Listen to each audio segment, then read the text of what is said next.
listening to LOA Recon with the Good Vibe coach Jeanette Ma, where we dissect the ins and outs and the art and science of conscious creation, all intended to amp up your manifesting game.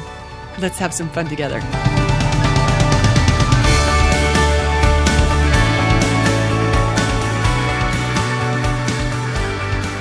Thanks for tuning in for another episode. I'm delighted to be able to play with you like this. In fact, thanks everyone who's joining us over at Good Vibe University. We have a lot of new members who are saying that they found us through the podcast. So welcome everyone. Happy to play with you there as well. And there's a topic I wanted to play with you today about, and I would like it to be playful because sometimes this one doesn't seem very fun. In fact, it's a little bit related to the episode I recorded recently on making peace with debt. Like that's how we release our debt, is by getting okay with it. I get pushback often from people when I suggest this, when they're dealing with something that seems just so in their face. It's just so in their reality that it's hard to get okay with it. And they often talk about it like that when it's physical pain. And you know what? I think that's when we have even more incentive to drop our resistance to it. When it is something that is so unwanted and so present in our reality. And I get it. I know this from personal experience, the challenge it can be. I don't think I've mentioned this before. If I've told this story before, my apologies. I have a hard time remembering what I've recorded for you all and what I haven't. But I don't talk about this one a lot because I'm smart like that. It kind of reminds me, it's my physical experience of shifting physical pain. It reminds me of Greg Braden, I believe. He used to tell a story about how he manifested his cancer away, but he told the story so much that his cancer came back because he was constantly talking about his experience with cancer in the presentations he was giving. So he finally realized, I should maybe stop talking about that. I think someone has told me Louise Hay said the same thing too, but anyway, that's why I think I haven't talked about this story much, but I'm going to tell it here because I think it can be helpful in opening ourselves up to new possibilities about how we can get okay with something that doesn't seem okay. This was a long time ago. When I say long time ago, it feels both really far away and also really recent. I want to say it was either last year or the year before. What is it now? 2017. Was this? I don't know if it was 2016. It might have been, or maybe 2015. I don't know. So I started getting something weird going on. I can't even remember what the first symptoms started as. I don't know if it was something in my left arm or elbow or shoulder or fingertips. I can't remember where it started, but whatever it began as, at first I was just kind of dismissing it. I didn't give it much attention. Did everyone just raise their eyebrows like I just did? When the body speaks to us, we should listen. And here my body was trying to tell me something, and I was just kind of annoyed that she was trying to get my attention. I had things to do. I had other things going on. I can't be dealing with her. No, I ignored her. And so this body, they do what they are meant to do, and that was be persistent in delivering the message that I was trying to ignore. And the pain got worse. It started to get more intense. It started to go into other areas. It eventually got to the point where I started to get nervous about it. I was actually like, wow, okay, this is kind of hard to ignore. It was affecting my work. I could only be up and at the keyboard for so long before the pain was so bad that all I could do to get relief was to lay on the floor. And about that time, I jumped into action. Once it got that bad, I was like, well, I got to do something about this now. Can't ignore it anymore. And I don't remember if I ever asked my body for the message, if I ever tuned in and asked her what she's trying to pass along to me. There are different techniques for that are really cool. Some of them go like this. You can imagine you are the body part that is acting up. Pretend you are your elbow or your shoulder, whatever might be happening. And as that body part, you ask yourself, what do you have to say to Jeanette or whatever your name is? You just ask your body part to speak to you. You're being that voice, and you don't censor. There's no editing. You just let whatever answers come up. And if you have to ask follow-up questions for clarification, you can. That can be an insightful way to get the message. I know lots of people, speaking of Louise Hay, are big fans of turning to You Can Heal Your Life. She's got an index in that book for different body parts and what she, in her experience with many other people, believe that if this part of the body is acting up, this is what it means. But I'm not a big fan of dream books, I don't like for someone else to tell me what my dream means. I want to get it from my own self. So anyway, there are a variety of ways we could do that. I don't remember if I did that or not. If I did, I either didn't get anything or it didn't have any impact. I wouldn't be surprised if I skipped that process altogether because I was in real fear by the time I started seeking professional healing help. And I can't remember who I started with, whether it was a chiropractor or an acupuncturist. I did a variety of things, and I did it for a couple of months. I want to say for like 2 to 3 months. I was visiting every healer I could think of. Anytime someone would say, oh, you should try, I would book an appointment. There were some days where I went to 2 healers in one day. I was investing a lot of time and a lot of money in trying to get rid of this problem. It was physical therapists, MFR therapists, Reiki people, gravity boots, the chiropractors, the acupuncturists, the energy workers, you name it. I tried it, and nothing was helping. Probably aren't surprised to hear that, right? Because I was trying to get rid of this problem. And that's exactly what doesn't work. I was doing exactly what I know doesn't work because we can't fix a problem. As long as we're dialed on a problem, that problem can't go anywhere. Or if you do manage to eliminate that problem, something else has got to crop up to fill its place because we're vibrating problem. But I didn't see that. Or even if I did see it, I just thought I could overcome it with action. With healers. I thought they could fix it for me. No. So I shouldn't have been surprised when it not only didn't get better, but it just got worse. It just got worse. And then I was getting really scared. I mean, first of all, it's impacting my work. That's not cool. No one should ever get in the way of my work. I love what I do. Oh, yay. And I wasn't able to do it like I normally did it. But not only that, some of the people that I was talking to, the healers, they were saying things that scared me. I'm a little hesitant to even repeat them, but they were talking about, spinal surgeries and how even that, the track record for relief wasn't that great. So I had full-on fear rolling too. I was imagining, okay, how bad can this get? And it wasn't pretty. I wasn't having a good time. And I did that routine for longer than I am proud to admit. Like I said, this wasn't that long ago. You'd think I'd know better, right? Ay.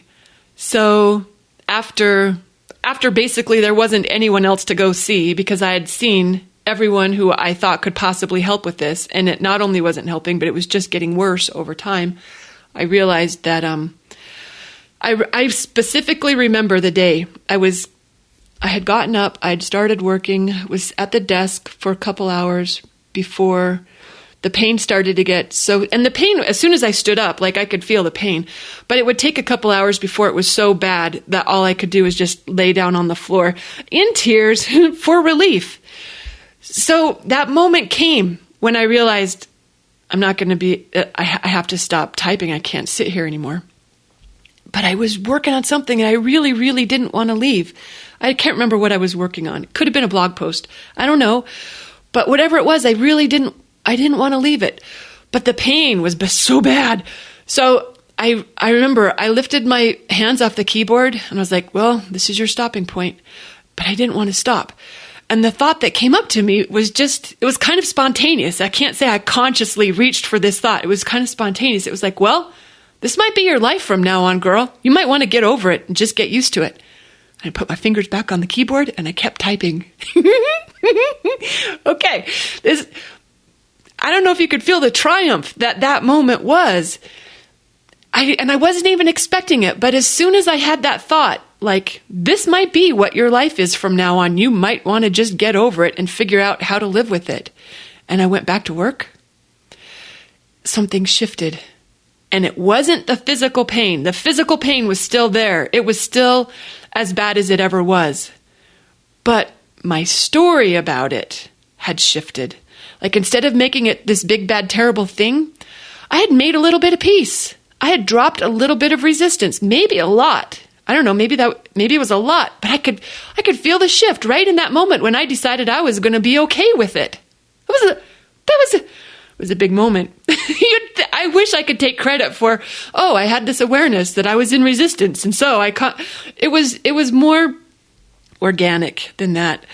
It's not like I self-coached myself into making this. It was just out of necessity, because I didn't want to give up the stuff that I loved doing. I was just going to have to do it with the pain. It's just like the way Abraham talks about that woman with the hip pain. Anyone who's ever listened to Abraham has definitely heard this story, probably a couple dozen times.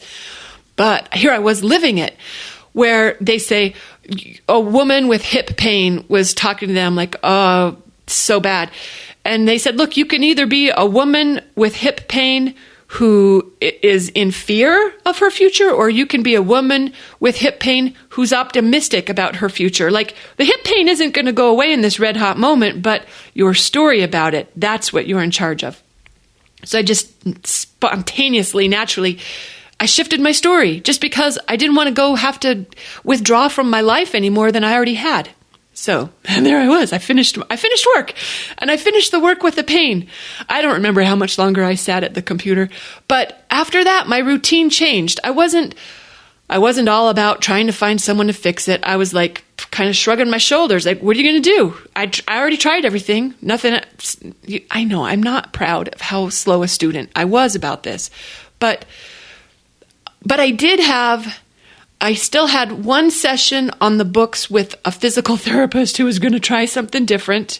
And I also had one session booked with an energy worker that I just thought, I didn't want to cancel on them. I know it's not cool when you cancel on people. So I was just going to go, even though I was just basically using up the appointments because I'd booked them. And, but I went to those appointments with a different story. I wasn't a person who was all up in arms, like, this is ruining my life, please help me. I was just like, I was lighter about it.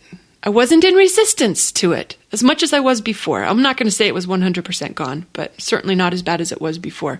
So I went to the physical therapist, and she did something she had never done before. Actually, I'm not going to go into detail, because you know what?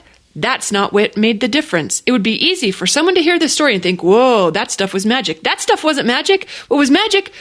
I'm getting a little fired up. What was magic was that moment when I realized I could be okay with this. And I chose to be. That was what was magic. So anyway, I had that session with that physical therapist. It was the last one that I'd paid for. And then I saw my favorite energy worker. I think it was on the same day even, or one day. One was one day and one was a Friday or Saturday. I can't remember. But I felt a physical shift in the pain right around that time too. Could be coincidence. Maybe if I hadn't seen anyone, it still would have shifted. I don't know. I know enough about energy and vibration to know that the real difference happened when I made peace, when I dropped the resistance. It wasn't because I found some magic modality that made all the difference. Or it's that. When I stopped seeing it as a problem and I just could shrug my shoulders about it, like, this is how it is, and get okay with it, that's what allowed a magic modality to make it into my world. I don't know, except I'd been seeing these people for a while. So anyway, the physical pain started to shift. I felt a significant difference. Like, for the first time, I felt it lessen. It was an improvement. And I didn't go to any more appointments. Some people would be like, whoa, I finally found something that worked, and keep doing it. But I didn't because I wasn't in that much resistance to it anymore. So I didn't pick up my old routine of, there's maybe hope to fix this. Keep working on it. I didn't. But over time, it just kept and I didn't really even notice because I wasn't paying that much attention to it, right? Because if you're not in strong resistance to it, you're not all focused about it. I had just sort of set it aside and got on with my life. But the couple of times I would notice, I'd be like, wow, look at me. I feel pretty freaking good. And then after a couple of weeks, I would have to be like, when was the last time I even felt real pain? And I couldn't even remember. Like, it was just so gradually going away that I didn't even notice it as it was leaving. How cool is that? To this day, I wasn't paying good attention, so I can't give you good information on like what the exact time frame was, but I remember a couple times going, oh, wow, remember that pain I used to have? Haven't felt that in a long time. I don't know what it was. I don't know why it went. Whatever message she had for me, she maybe gave me in some other way. I don't know. But here's why I'm telling this story that I don't tell very often. Number one, let's not think that our action is ever going to be able to overcome our vibration. Here I was just taking action, thinking that I was going to shift the energy by just taking action. And sometimes action does shift the energy if we really believe in doing something. But in this case, it did not work for me. So that's worth remembering. We should really address the vibration first. I say that as someone who needs to listen to this podcast as well. Or this particular episode, I mean. I think there's another lesson here too, and that's that focusing on problems doesn't get rid of them. Another thing I took away from this story was that physical pain is something we can live with. Lots of people do it every day. In fact, when I have someone who says, Jeanette, yeah, sure, you had a little shoulder pain. I'm dealing with chronic pain. I have for years. Like, you know what? There are people who specialize in this, in how to live with chronic pain. It's not my specialty, but there are people who can teach you things about how to manage that really well. I've heard some techniques. I don't know them well enough to share them here, but there's some pretty effective stuff out there. So it is possible to drop resistance to physical pain, along with, the emotional pain we have about big debt or heartbreak or whatever else we're upset about. We really can find a way to drop our battle against what we've been pushing against, whether it's pain or anything else. And I think it's also instrumental that this example is that we get to decide when we do that. How much contrast you engage before you call uncle, that's up to you. The amount that you're willing to suffer, it's up to you. I took it to a pretty high level on that one before I said, okay, enough's enough. And look, we don't give it up because the pain goes away. We give it up because we can.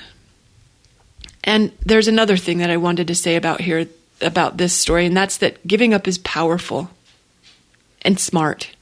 Some people think of it as weak or like a sign of failure. Wrong. I know sometimes when we give up, we do it because we feel like we failed and there's nothing else we can do. That's certainly where I was at. But giving up is a smart thing to do. I just would like to see us not have to engage so much suffering before we do. I think it's also worth noting that our bodies are our friends. They're bringing us messages, and those messages are gifts. They're like little heads up that we maybe ignored when it was just an emotion. You know how Abraham talks about that those signals, they begin as negative emotion, and if we ignore it, it will eventually manifest in physical dis-ease. But if we could catch it emotionally first, if we just had a strong commitment to feel good, then it would never get that out of control. So our bodies really are our friends, and it would be smart to treat them like that. They're not turning against us. They're not something we have to battle. We really are in it together. But mostly what I wanted to share this story for was an example of the power of dropping resistance, even if you're a slow student of it like I was. When we do that, when we get okay with whatever we've been fighting against, it gives things a chance to move. And that's the exact same concept I was sharing in the episode about making peace with debt. It happens no matter what the subject of our resistance is. So I hope you get some inspiration from this, and I hope I never have to tell this story again to another client about, remember my shoulder? And they've never heard the story. Now everyone will have heard the story, and I won't have to repeat it because I don't like talking about physical pain. All right. Was that my resistance to physical pain? Should I just get okay with telling my story? Maybe there's another opportunity for me to drop more resistance. And that's worth looking for wherever we see it in our lives. Here's Elvis telling me, wrap this up, girl. I've been on this way too long. yeah, I just want to say, wherever you see yourself pushing against something, it's worth rethinking your approach to it. I mean, the value of contrast, it serves us well. It's never wasted energy, because the stronger we don't want something, the stronger our desire on the other side of it gets. And that's a cool party to get to. But if you're really done with the battle, if you're so tired, if it's wearing you out, if you're exhausted or overwhelmed or anything else, and you're just really ready to have a different experience, it's worth finding a way how to make peace. Hope you got something out of this episode. Thanks for listening. Bye, everyone.